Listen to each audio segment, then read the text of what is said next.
আমি শ্রদ্ধার সাথে স্মরণ করছি আমার সেই ভাই বোনদের যারা নিজের বুক বুলেটের সামনে উন্মুক্ত করে দিয়ে আমাদের আবারও স্বাধীন করে নিজেরা স্মৃতি হয়ে গিয়েছেন।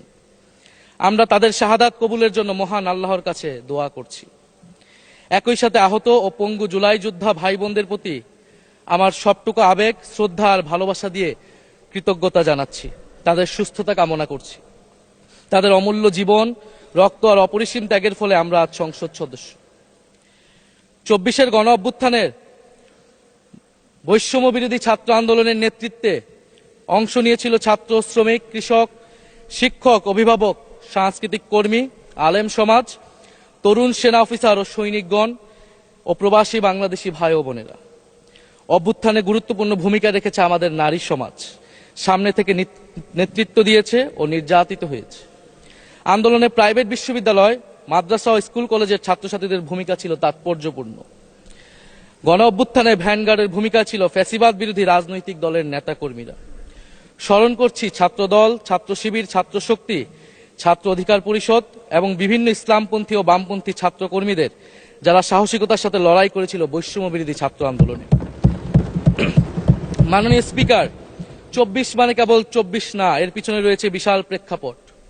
আমি স্মরণ করছি 47-এর আজাদীর লড়াই, 71-এর মহান মুক্তিযুদ্ধ এবং 24-এর ছাত্র জনতার গণ অভ্যুত্থান এবং সকল জাতীয় শহীদকে। এ সকল ঐতিহাসিক জাতীয় সংগ্রামের ধারাবাহিকতায় আজকের বাংলাদেশ গৌরব নিয়ে দাঁড়িয়ে আছে।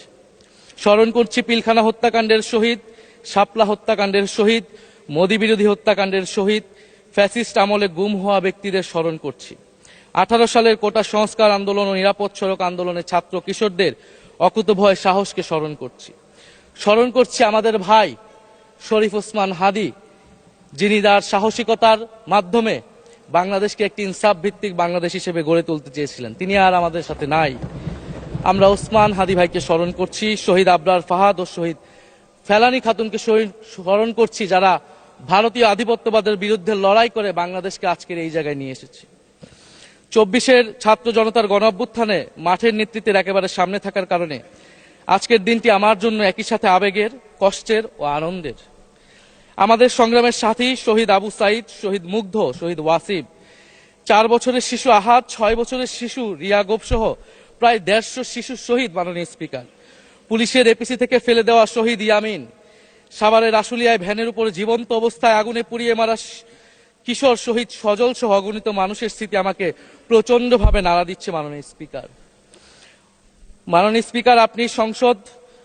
আপনি মাননীয় সংসদ নেতা, বিরোধী দলীয় নেতা সহ সংসদের সকল সদস্য এবং আপনার মাধ্যমে দেশবাসীর উদ্দেশ্যে আরো স্মরণ করিয়ে দিতে চাই মাকে উদ্দেশ্য করে লেখা চিঠি 10ম শ্রেণীর ছাত্র শহীদ আনাসের, যিনি বলেছিলেন, একটি প্রতিবন্ধী কিশোর, 7 বছরের বাচ্চা, ল্যাংড়া মানুষ যদি সংগ্রামে নামতে পারে তাহলে আমি কেন বসে থাকবো ঘরে? একদিন তো মরতেই হবে, তাই মৃত্যুর ভয় করে স্বার্থপরের মতো ঘরে বসে না থেকে সংগ্রামে নেমে গুলি খেয়ে বীরের মতো মৃত্যু অধিক শ্রেষ্ঠ। যে অন্যের জন্য নিজের জীবন বিলিয়ে দেয় সেই প্রকৃত মানুষ। আমি যদি বেঁচে না ফিরি তবে কষ্ট পেও না, গর্বিত হয়েও জীবনের প্রতিটি ভুলের জন্য ক্ষমা চাই। আনাস তার মাকে এই চিঠি লিখে রাস্তায় নেমে গিয়েছিলেন, শহীদ হয়েছিলেন। মাননীয় স্পিকার, যাদের আত্মত্যাগের কারণে আজকে আমরা এখানে বসে কথা বলতে পারছি।